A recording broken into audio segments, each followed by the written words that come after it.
سعد في جماعة من أصحابه والحسين يجود بنفسه فصاحت أي عمر يقتل أبو عبد الله وأنت تنظر إليه فصرف بوجهه عنا ودموعه تسيل على لحيته فقالت ويحكم أما فيكم مسلم انزلوا إليه واريحوا. الله أكبر يا الله يا الله.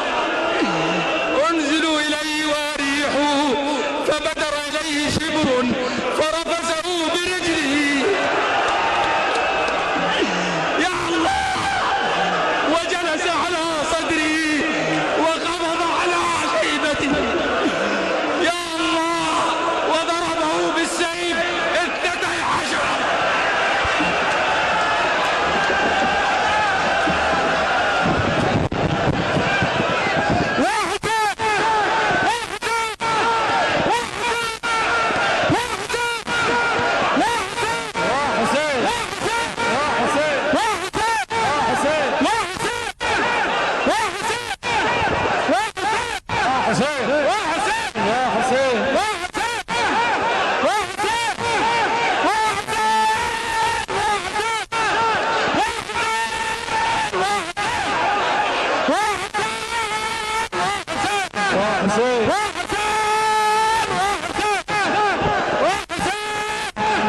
حسين يا حسين يا حسين يا حسين.